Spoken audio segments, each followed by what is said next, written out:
Bonjour et bienvenue à Impact Pod. Alors moi c'est TK, l'américain de ce groupe d'amis réunis par le rugby.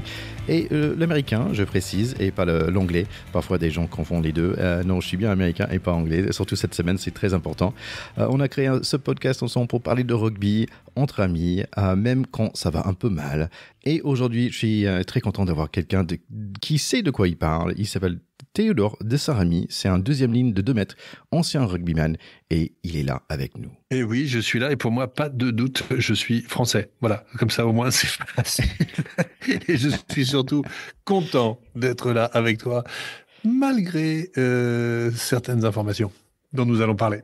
Exactement, on va parler de cette deuxième semaine de 6 Nations aujourd'hui. Si je peux, parfois je démarre avec un petit moment américain. Donc là, quand même, c'était le Super Bowl. Oui, Thierry, quand j'ai vu le résultat, parce que j'ai pas regardé le match, je me suis rappelé de mon pronostic.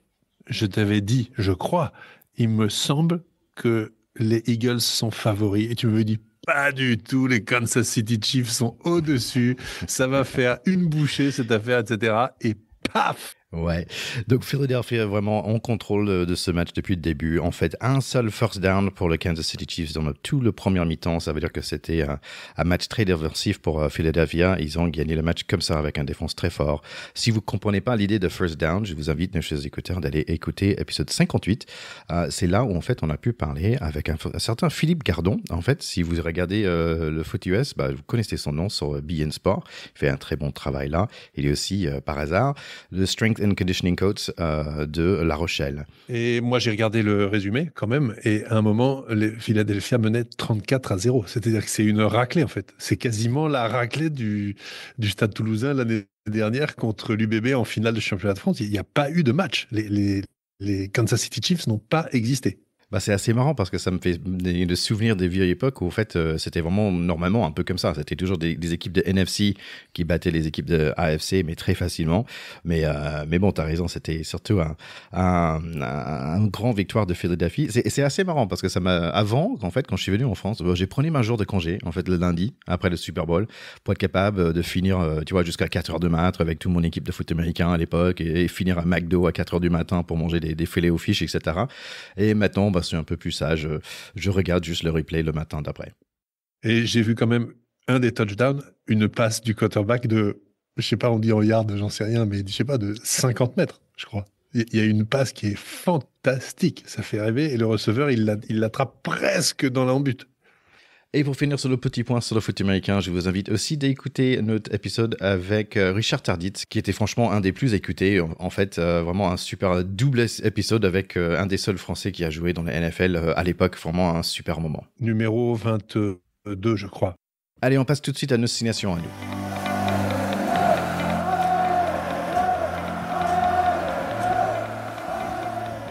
Italie, Pays de Galles, vous connaissez bien l'équipe d'Italie maintenant, carrément le même que la semaine dernière. Un première ligne de qualité et une troisième ligne aussi. Comme en Angleterre, il y a une histoire de frères dans cette équipe, les frères Connolly. La plupart des avants, ils jouent pour Benetton. Les arrières, ils jouent beaucoup en France dans le top 14. Pagerello, le 9, joue à Lyon, tout comme l'ailier Monto-Ione, Garbercy qui est à Toulon maintenant. Il y a aussi le deuxième marqueur de l'histoire du club, Tommaso Alain, qui joue à USAP, qui va faire un bon match aujourd'hui. Petite question pop quiz pour toi, Théo. Qui a marqué le plus de points pour Italie ? Je crois que c'est Diego Dominguez. Exactement, avec presque 1000 points. Ça fait 8e en tout, pour tout le monde, tout le jour de rugby en tout. C'est assez incroyable, donc bravo à lui. Ouais, le joueur emblématique, né en Argentine, mais devenu italien, et qui a été pendant très longtemps une grande star dans le rugby français, puisqu'il jouait au Stade français, dont il a fait les beaux jours. Et il avait quelque chose en plus, c'est-à-dire cette impression de facilité, ce charme, et puis cette élégance de joueurs, un petit peu comme Ayrton Senna ou des joueurs comme ça qui ont l'air de faire un autre sport, parce qu'ils sont un peu au-dessus. Pour les Gallois, on a Faleteo qui est le 8 de retour avec Jack Morgan et Botham. C'est pas mal au niveau de troisième ligne. Un nouveau centre, le retour de numéro 10, Thomas. Et j'ai appris en fait qu'il joue au centre au club. Et là, il est juste en train de dépanner en 10 pour le Pays de Galles. Et aussi l'allié Tom Rogers qui était pas mal la semaine dernière à mes yeux. On est à Stade Olimpico à Rome, un stade de foot. Le public est plutôt au top, malgré l'appui. Le match démarre. Les Pélisés italiens se jettent dans les pieds des Rouges. Première opportunité pour Josh Adams qui chasse un coup de pied, mais non. Le mêlée est gagné par les Azurés et les premiers points aussi. Pénalité de 40 mètres sous la pluie. Bravo Tommaso Alain. L'Italie me semble déjà d'avoir de la confiance dans ce match. Ils font des bonnes décisions. Ils sont forts en touche aussi les Bleus. Beaucoup de ballons hauts dans les airs, c'est la stratégie d'aujourd'hui. Le 15 rouge chope 1 face à Garbassi, mais la défense italienne n'est pas surprise. Le ballon est glissant, donc le match est haché. On ne voit pas grand-chose en termes de jeu pour l'instant. 3-3 à la 15e minute. J'ai l'impression que ça va finir 9-6 à la fin de ce match. Et j'ai rien dit, joli mêlé par les avants. Combi 9-10 et Garbassi avec un magnifique coup de pied à suivre pour The Flying Angel, l'ange qui vole, Ange Capezzo. Negri est un menace en défense, la première ligne d'Italie aussi. C'est tout Italie pour le moment. Un 50-22, un drop manqué, quelques grattages par des frères canonnés. 35e minute, premier ballon d'attaque pour les Rouges et ça va absolument nulle part. Le seul jeu ils ont dans leur répertoire, les Gallois, c'est le petit coup de pied à suivre pour Josh Adams qui ne marche pas. 16-3 pour le mi-temps. Deuxième mi-temps et parfois le ballon tombe sur le côté des Rouges. Le 15 qui était beaucoup sous pression, il fait un joli petit relance, mais ça ne fait pas trembler les Italiens. Tommaso Alain rate quelques pénalités, la défense rouge est finalement à peu près en place. À 57 minutes, pas grand-chose à dire pour l'instant, sauf que le moustache de Wainwright est entré. Garbassi se retrouve explosé à nouveau sous la balle en haute, Josh Adams avec un plaquage qui était bien dans les années 80, mais maintenant c'est carton. 66 minutes et même l'arbitre a l'air un peu fini avec ce match. Et puis, pénal touche rouge et essai par Wainwright, leur premier essai du tournoi, 19-8. 10 minutes à jouer, c'est encore faisable pour les Dragons, faisable mais pas réaliste, même avec un double carton jaune pour Italie et un essai de pénalité, même avec 2 mecs de plus, ils n'arrivent pas à sortir de leur 22 les Gallois. Les pauvres Gallois victimes de l'Italie en forme, 22-15. Je vais être très honnête, Thierry, le match, je ne l'ai pas vu. Donc, je serai très bref. C'est le score et surtout l'issue de ce match avec une nouvelle défaite des Gallois, la 14e d'affilée. Je crois que c'est série en cours la plus dramatique de l'histoire du rugby gallois. Ils sont ultra dominés pendant 70 minutes par les Italiens. C'est dire où ils sont descendus maintenant, parce que il y a quand même pas si longtemps, ils faisaient le grand chelem et les Italiens mangeaient avec la cuillère de bois. Donc c'est quand même absolument incroyable ce retournement. Et je sais pas quoi dire à part voilà le fait qu'on est désolé. D'autant qu'il marque les points, voilà, 70e, 79e sur cette pénalité. Bon, le match était plié déjà. Donc c'est voilà, cruel, difficile à oublier. On espère vite passer à autre chose pour les Diables Rouges. Oui, et en même temps, je suis assez content pour les Italiens, on va dire. Et c'était tout à fait possible pour eux de perdre ce match, comme ils ont peut-être déjà fait dans le passé. Je trouvais qu'ils avaient un bon mental à la fin du match. Franchement, Garbassi était très bon, un bon niveau, il était en forme. C'est impressionnant qu'on pense qu'il a que 24 ans. Et aussi le 9 était plutôt bien noté, parce qu'il a beaucoup mis le tempo. Ça les manquait en fait, les Italiens, je trouvais. Alain a beaucoup de points au pied. C'était un 16/20 pour les frères Canonnet aussi. Au niveau des player notes à la fin du match. Negri omniprésent, la première ligne aussi, ils étaient bons en touche. En gros, on a quand même des clients la semaine. En gros, on a quand même des clients en 2 semaines. Allez, on va passer le crunch à nous. C'est toujours le match de l'année. Ça va piquer devant parce qu'il y a Itoje, le capitaine. Il y a une 3e ligne de ouf pour les Anglais. Il y a Curry, Ben Earl et Jack Willis. Ça va piquer au centre aussi. Il y a Slade et surtout Ollie Lawrence qui court comme un train enfui sur des rails et difficile d'arrêter. Les Anglais, ils ont un Finn en 10, c'est pas Finn Russell, mais c'est un certain Finn Smith. C'est le choix de la semaine. Bosworth a décidé de mettre Finn Smith, un nouveau 10, car apparemment, il plaque bien. Donc, ça bouscule pour Marcus Smith qui va être en 15, parce que lui, il bouge bien, il court bien. J'espère quand même que c'est une bonne décision pour nous.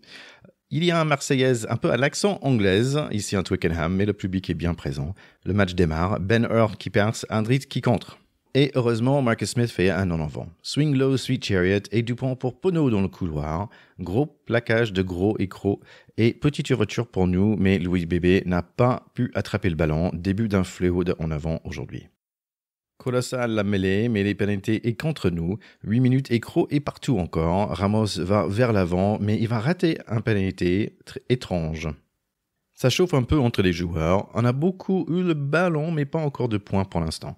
Louis Bébé n'est pas encore libéré. Marcus Smith, par contre, me semble beaucoup plus à l'aise ce soir. Curry va faire les grattages comme la semaine dernière, et comme ça, les Anglais sont chez nous. On souffle mais on s'en sort. On part de nos 10 mètres pour un moment d'improvisation à la française. Quel dommage que ça n'a pas allé au bout celle-là. En avant par Dupont à la fin. Romat pique la touche. On est à 2 pas mais encore en avant. De Penaud cette fois-ci. 2 essais au bout de doigt. Il faut marquer les garçons. Ramos est bien placé en défense mais un peu gourmand avec le ballon en attaque. Et puis, quel essai inexplicable, Dupont récupère un mauvais passe de Movaca, passe intérieur pour Penaud, petit coup de pied pour Louis Bébé, qui marque, et Ramos le transforme.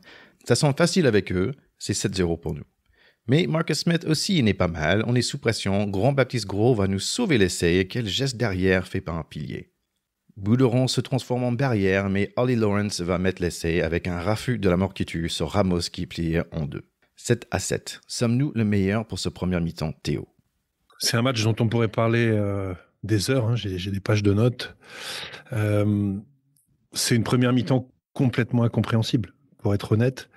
Il y a 2 ans, on a gagné 53-10 contre les Anglais à Twickenham. Et on avait à peu près la même domination. À peu près.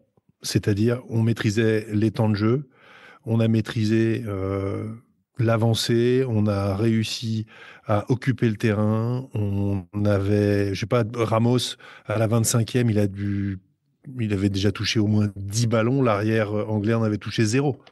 On avait complètement la main sur le match.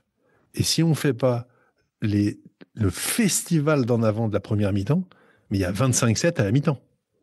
C'est absolument incroyable. C'est-à-dire que dans la capacité à dominer cette équipe dans le jeu, on était complètement sur les mêmes bases qu'il y a 2 ans, sauf qu'en fait, on est passé complètement à côté sur la maîtrise du geste technique et en particulier du dernier geste.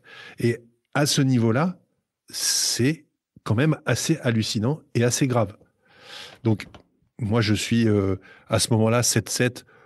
Je me dis encore, ça peut passer, on a limité les dégâts, on les domine un peu, il reste une mi-temps, ça va le faire. Mais voilà, tu vas nous raconter la deuxième mi-temps et après je te dirai mon bilan du match. Deuxième mi-temps et ça commence plutôt pas mal pour nous. Encore des en avant par contre, Roumat cette fois-ci. Match de fou, on rate 2 énormes opportunités. Louis Bébé a presque tout fait toute seule, mais Movaca a fait un en avant à 2 mètres. Même les plus petits passes entre Dupont et Adrit ne marchent pas. Tout fout le camp. Ramos va nous ajouter 3 points bien nécessaires, 10-7 pour nous à 50 minutes. Pénalité tout de suite et les Anglais veulent la pénale touche, mais c'est pas comme avant, monsieur, la France fait face, Movaca pique le ballon. Et tout de suite, on est chez les Anglais. Ramos voit Louis B sur le côté gauche, mais trop loin pour ce premier coup de pied. Encore des en avant, on devrait être à 15 maintenant. Mais on gagne la mêlée face à un jeune fermier remplaçant avec des joues rouges, Finn Baxter. Ramos assure par le pied 13-10. Et puis, on rate la réception de coup d'envoi. Freeman descend avec le ballon et il va marquer bon match par lui. Marcus Smith va rater le coup de pied par contre, 12-13 toujours pour nous. Et tic et tac, grosse offensive de nos bleus. Tout le monde touche le ballon. Louis Bébé rend la faveur à Penaud, essaye pour nous. Mais Ramos touche le poteau, 12-18 pour nous, avec encore 20 minutes à jouer. Marcus Smith nous fait un petit en avant à nos 5 mètres, mais les Anglais sont forts pendant un bon bout de temps. 66 minutes, on a beaucoup de remplacements, notamment Le Garec pour Jalibert et Dupont qui passent en 10 points d'interrogation. Encore un pénalité raté par Marcus Smith, merci monsieur. Pénalité contre nous, Finn Smith va faire le pénal touche. Allez les Bleus, c'est maintenant qu'on gagne le match. Mais on loupe encore le coup d'envoi et c'est le jeune pilier Finn Baxter qui va le marquer. J'aurais pas dû se moquer de lui. 19-18, c'est l'Angleterre qui gagne avec 9 minutes à jouer. Je suis sur le bout de mon canapé, Dupont endormit tout le monde et un passe incroyable pour Penaud qui galope Louis Bébé pour le doubler, 19-25 pour nous. Maintenant, c'est défense, mais Ramos encore se retrouve sans copain, pénalité contre nous et pénal touche pour les Anglais. Ballon de match à notre 10 mètres et Daly avec un essai, joliment servi par son 10, rien à dire sauf où est la défense. 26-25, on perd ce crunch, un match complètement bizarre et difficile. En fait, le sentiment qu'on a, c'est que le scénario pour se faire coiffer sur le fil par les Anglais a été patiemment construit par l'équipe de France, mais plus ça avançait, plus on savait comment ça allait finir. C'est-à-dire que malgré des moments de domination, malgré des essais, on remettait systématiquement une pièce dans le jukebox pour leur rendre le ballon et leur donner la capacité de revenir. Et ça, à très haut niveau, quand on a les ambitions avec un groupe comme ça qui doit se construire avec des leaders, etc., ça n'est pas acceptable. Ça n'est absolument pas acceptable. Moi, j'ai trouvé que les leaders dans ce collectif ont complètement failli. On aurait dit une équipe de cadets qui enchaînait les fautes de main, qui regardait ses pompes en disant « Merde, ça va bien finir par passer ». Mais les gars, vous êtes en équipe de France, on est à Twickenham, vous avez le match en main. Mais à un moment, on rassemble ses troupes, on se dit les choses, et c'est pas possible de multiplier les boulettes à ce point-là. Enfin, moi, j'étais vraiment en colère, parce que on a vu arriver le truc, alors qu'on pouvait les battre pour la 4e fois d'affilée et la 2e fois d'affilée à Twickenham. On perd que d'1 point. Ramos, que j'adore, qu'est-ce qu'il nous fait? Il nous loupe la première pénalité à 30 mètres en face. Puis déjà, ça annonçait quand même un jour compliqué. Normalement, avec les repères et les standards qu'il a, il fait le job, il met tout le monde en confiance, il prend les points, c'est parti. Petit point sur Ramos, je trouve que, en fait, il pense qu'il est invisible ou invincible, un des deux. Et parce que parfois, il fait des choix que parfois on adore, parce que ça fonctionne, ça passe. Et là, parfois, ça n'a pas passé, en fait. C'est ça. Et puis, d'autres leaders ont failli. Je suis désolé. Winnie Antonio, on sait ce qu'il a apporté à cette équipe. On sait le gabarit qu'il a. S'il n'est pas dominant sur les impacts dans les 20 premières minutes et qu'en plus, il est pénalisé en mêlée, il sert à rien. C'est pas la peine de le faire jouer lui. Autant faire jouer un mec plus mobile. Il est là, lui, pour détruire les mecs dans l'axe, en mêlée fermée et sur les petits périmètres dans les 20 premières minutes, pour les marquer au fer rouge. Il n'a pas avancé une seule fois. Il était complètement à côté de ses pompes. Il y a que Aldrit qui a avancé dans ce match. Après, Jalibert, il a sa chance, ça veut jouer, j'en ai marre, c'est pas moi qui joue, et gna gna, et je chouine au mois de novembre. 50% d'échecs au plaquage à Twickenham, face aux Anglais. Alors que tu as la chance de ta vie de... Non, je dis non, N-O-N. Voilà, c'est pas possible. Le coaching, c'est quoi ce coaching? Il fait exprès, Galtier, de faire rentrer Giroud et Oradou en même temps? À chaque fois, il va nous les faire rentrer tous les deux en même temps. Ils peuvent pas rentrer séparément, déjà ça nous énerve. Il faut qu'on voit leurs 2 tronches de cake. Et en plus, Oradou les renvoie... Moi, en Pro D2, il y a 20 ans, les renvois, je les loupais. Mais j'étais en Pro D2 il y a 20 ans. J'étais pas en équipe de France à Twickenham, à rentrer pour faire la différence comme un finisseur. Non, parce que on marque des points, les renvois d'après, on s'est fait choper quasiment tous les ballons. Donc on leur rend le ballon à chaque fois. On ne peut pas gagner avec un tel déchet technique. Ça n'est pas possible. Y compris contre des Anglais qui pourtant étaient plutôt prenables. Alors après, on va pas tout jeter. Il y a eu des belles choses. Louis Bielbarré, Penaud, sur les ailes, ils ont fait leur job. Ils nous ont fait rêver, la petite complicité entre les deux, c'était impeccable. Dupont, à plusieurs reprises, la super passe remise intérieure qui fait quasiment à l'aveugle, etc., c'est impeccable. Il y a eu plein de choses très bien. Moefana au centre, un match de titan, il a défendu comme un fou, c'est quasiment le seul qui a avancé derrière. Il a été absolument top. Mais, mon Dieu, c'est pas possible de passer autant à côté d'un match clé pour être en passe d'aller défier les Irlandais pour faire le grand chelem. C'est pas possible. Non, comme tu vois, je suis un peu colère. J'avais les boules, j'avais vraiment les boules. Je comprends. En fait, ça me fait penser à une nouvelle expression, peut-être un peu mettre en français. C'est l'expression, ça peut être un cadeau anglais. En fait, c'est quand tu donnes un super cadeau à quelqu'un que t'aimes pas. Ah ben là, c'est... Ouais, on leur a donné ce match. Ils demandaient que ça. Ils le méritent, hein. Mais tu vas pas me dire le contraire. On l'a vu arriver, le scénario. On l'a vu arriver. On allait se faire coiffer dans les dernières minutes, mais de manière certaine. Pourtant, ils n'étaient pas parfaits. Hein. Smith, il rate plusieurs points au pied. Celui de la 67e, quand il rate, elle est lourde. Hein. Donc, on était encore avec la capacité de gagner quand même à la fin. La vérité, c'est que les mecs étaient absolument pas là. Je pense que ça révèle quand même une faillite des leaders. Et pour moi, ça révèle aussi le fait que Fabien Galtier était assez perdu parce que j'ai trouvé son coaching inutile et je les ai trouvés sans solution pendant tout le match. Alors que il aurait fallu rassembler les hommes, faire des choses beaucoup plus simples, repartir sur des basiques. On avait de quoi les dominer et on l'a pas fait.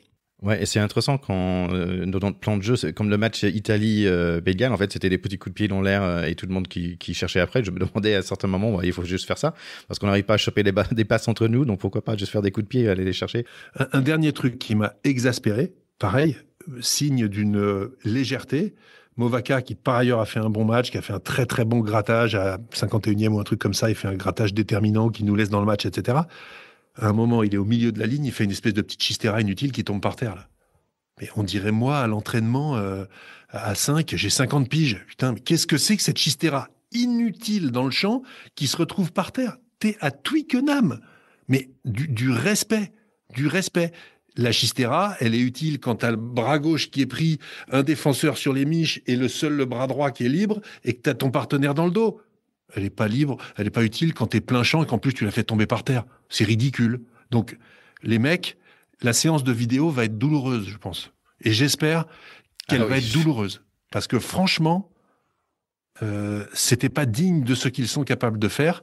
Et je pense que pour tous les supporters, c'était saumâtre. Voilà, comme soupe. Soupe à la grimace, on dit en français. Ouais, bah écoute, je me disais, mais peut-être on a trop parlé de ce 53 points qu'on a mis à Twickenham la dernière fois. On pouvait quasiment leur mettre, Thierry. Ouais, mais t'as pas mangé chez ton copain non plus là. C'est à cause de ça. Pierrot, faut que je retourne voir le match chez toi. Ça doit être ça. Les planètes n'étaient pas alignées. Voilà, et peut-être c'est juste ça, parfois c'est entre guillemets la faute à personne, parfois on est juste nul, parfois on perd des matchs, et voilà, et parfois je peux juste mieux faire, mais peut-être c'est une façon facile de regarder ça. Moi ce que ça me donne envie, en fait, c'est que, England, ils étaient plus forts cette année, mais ça me donne envie pour les autres matchs, en fait, qu'on plie en deux tout de suite. Je veux qu'on gagne par 52 points, 52 à 1, hein, si c'est possible, et qu'on écrase tout le monde, et tu te souviens, je pense que c'était en 2000, où on a battu les Anglais chez nous, mais en fait on a perdu le 6 Nations, mais en fait on s'en foutait parce qu'on était tellement contents de battre l'Angleterre. Tu te souviens de ça? C'est toujours comme ça. Moi j'aimerais bien refaire. On peut perdre tous les matchs, mais battre les Anglais, on a gagné le tournoi, nous. Ouais, mais là j'aimerais bien, ok, on a perdu contre les Anglais, mais en fait on va gagner les 6 Nations par un petit point quelque part, et c'est le 25-26 et on va gagner les 6 Nations. C'est la solution possible, que je veux. Mais le prochain match, c'est l'Italie. L'Italie, c'est les rois pour nous faire déjouer. Ils sont bien en confiance parce qu'ils ont fait 2 bons matchs. Donc, j'espère qu'on va pas se prendre les pieds dans le tapis italien. Voilà. Je pense que non, mais j'espère. Alors après, ça, c'est l'analyste, hein, entre guillemets, analyste de podcast, quoi. Cool. Mais qui râle. Mais en fait, j'ai quand même vibré. J'étais quand même solidaire. J'avais quand même envie d'être avec eux. J'étais dégoûté. Je me mordais la main en me disant, mais c'est pas possible. Et j'ai cru qu'on allait peut-être y arriver. Mais quand je regarde ce match a posteriori, je me dis, mais c'était écrit, quoi. On l'a vu, on leur a donné étape par étape à chaque fois le bâton pour nous battre. C'est incroyable. Allez, on va passer sur le prochain match. C'est l'Écosse contre Irlande.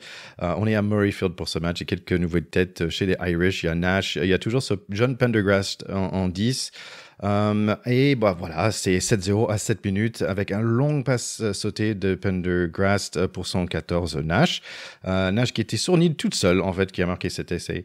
Autour de 22 minutes, grosse collision, en fait, entre Finn Russell et Darcy Graham. Finn qui allait sortir et Darcy Graham qui allait direct à l'hôpital. Il va se retrouver avec une commotion plus tard. 31 minutes, Pendergrast encore sur le petit côté, et finalement c'est Doris qui va marquer un essai sans souci. Gregor Townsend, le coach d'Écosse, va dire plus tard, les premières 30 minutes étaient un désastre total, 17-0. Et puis, juste avant le mi-temps, essai magique pour Van der Merwe. Il revient vers son coéquipier, il saute dans l'air et aplatit comme un Superman, 17-5 pour le mi-temps. Et puis, c'est 17-11, Écosse revient doucement dans le score. James Lowe va arrêter tout ça avec un essai seul face à 3 Chardons, Kinghorn notamment avec un plaquage raté, 24-11. Les Écossais vont jouer les avants, mais beaucoup de mètres perdus contre un défense vraiment impressionnant des Irish. L'attaque aussi impressionnante avec un petit coup de pied par Gibson Park. Keenan va le choper à la 2 mètres de la ligne. Essai alors pour Jack Conan avec un moustache de Magnum PI, 29-11. 60 minutes, Porter, le pilier, il a 16 plaquages déjà, c'est vraiment un niveau world class pour ce pilier irlandais. 73 minutes, Écosse à la ballon, mais impossible de passer dans les 22 d'Ireland. Finalement, c'est White qui va réussir de mettre un petit essai. C'est 32-18 Irlande au final. Ouais, c'est un très beau match de rugby, hein. On a vu vraiment de belles choses.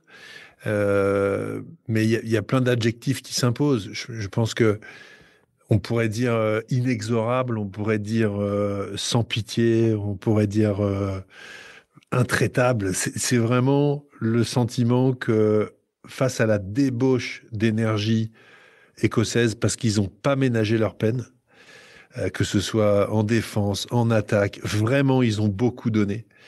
Comme tu disais, Darcy Graham, qui a fait plusieurs fois des montées en pointe où il a bloqué les mecs, etc.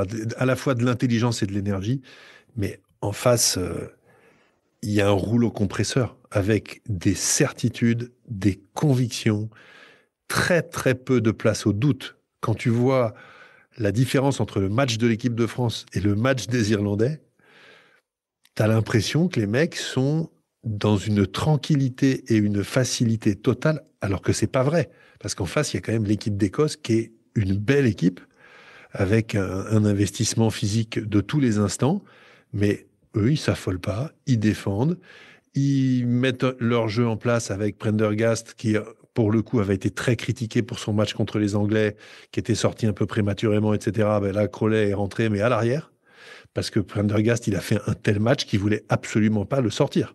Donc c'est toujours ce style assez atypique de faux lent, mais avec des passes courtes, des passes super longues, de la capacité à faire jouer juste dans son axe, juste derrière lui, à avancer quand il a fait un match de classe mondiale.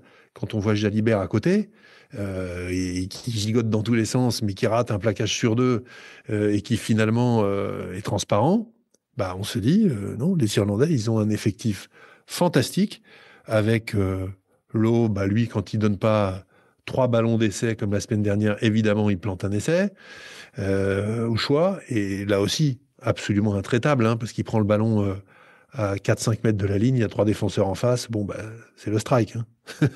Terminé. Fin de chantier, comme dirait l'autre. Donc, je ne sais pas quoi dire, à part que aller les battre à Dublin, pour les empêcher probablement de faire le Grand Chelem, va être un Himalaya. Voilà, parce que maintenant, ils n'ont plus qu'à battre les Italiens et les Gallois, et je pense qu'il n'y aura pas trop de discussions possibles, et nous. Ouais, tu as raison sur le Pendergast, on a parlé pas mal la semaine dernière, mais je trouve que, je pense qu'on a dit élégant, mais sans être flashy, en fait, tu vois, sans faire des grands gestes et tout, il garde le ballon jusqu'aux dernières petites secondes, et hop, et après le petit pass qui fonctionne super bien. C'est vraiment très agréable à voir, et chaque fois tu penses qu'il est en difficulté, mais non, il a juste un calme dans le feu qui est assez impressionnant. Et maintenant, quand tu penses, qui on a en 10 dans nos 6 nations en ce moment? On a Finn Russell, ok, bah lui il est bon. Garbassi, bah lui il est bon aussi.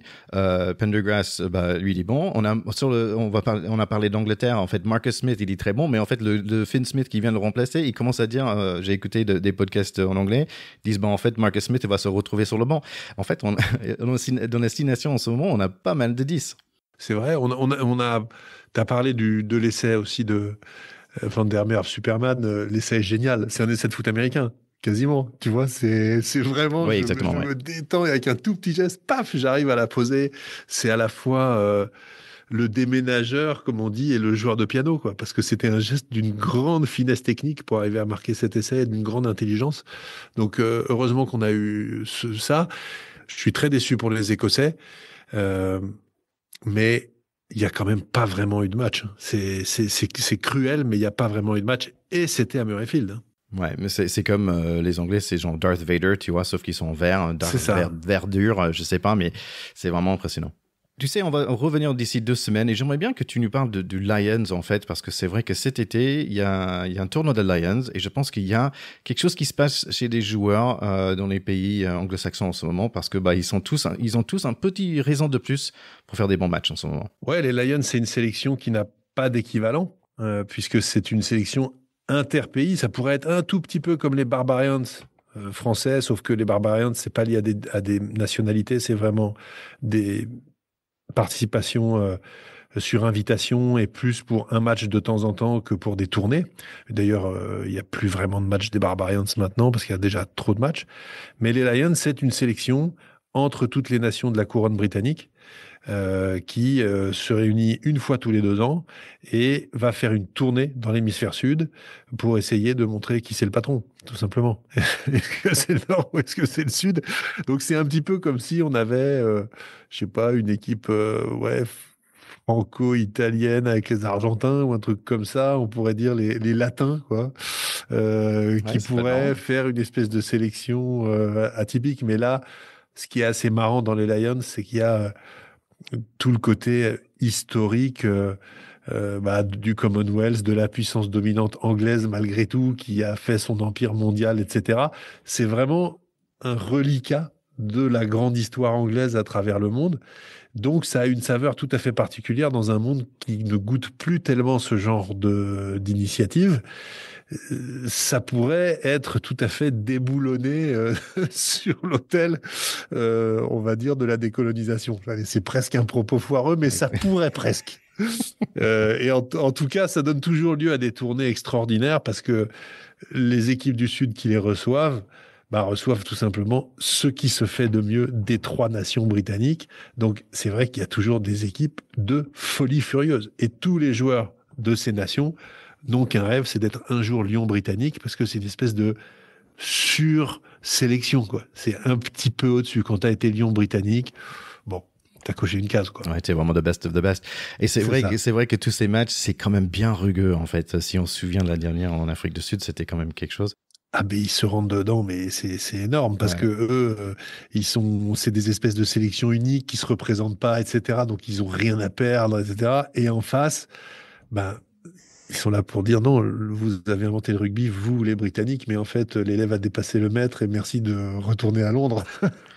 Et j'aimerais bien que la semaine prochaine, j'aimerais bien qu'en 2 semaines, on regarde qui va aller, à ton avis, tu vois, dans ce groupe des Lions. Et c'est assez drôle, en fait, aussi qu'on revient sur Irlande, ils sont sur un coach en intérim, en fait, parce que le coach Owen Farrell, il est en train d'organiser le Lions en ce moment. Tu vois, donc ils ont un espèce de coach bis en ce moment. Oui, C'est assez fou, la quand même. particularité la particularité des Lions, c'est que comme c'est une fois tous les 2 ans. C'est pas une sélection avec un coach qui dure. Voilà. Et puis, c'est une tournée et c'est un petit tour et puis s'en va. Donc, il n'y a pas de Six Nations, il n'y a pas de Coupe du Monde, etc. C'est vraiment une compétition un petit peu hors du temps, qui d'ailleurs doit emmerder comme pas possible un certain nombre de foufous du sport business parce que ça rentre pas complètement dans les cases. C'est pas une compétition, c'est pas du repeat business, on peut pas tabler dessus facilement. Ça peut coûter des blessures à des joueurs qui devraient jouer pour leur équipe nationale en étant en bonne santé, etc. Mais ça reste des tournées et des matchs complètement atypiques. J'en avais déjà parlé, mais il y a un truc qui est retrouvable sur Internet qui s'appelle Dans la mêlée avec les Lions, qui était un reportage sur la tournée des Lions, notamment en Afrique du Sud, avec Keith Wood en président du tribunal, avec tu sais, une perruque de juge anglais sur la tête et un balai de chiottes pour sceptre qui tapait sur la table parce qu'il faisait une espèce de tribunal le soir pour attribuer le plus gros trophée de la connerie du jour ou un truc comme ça. Ce reportage est absolument extraordinaire et hors du temps là aussi. Donc, dans la mêlée avec les Lions, essayez de trouver ça, c'est très marrant.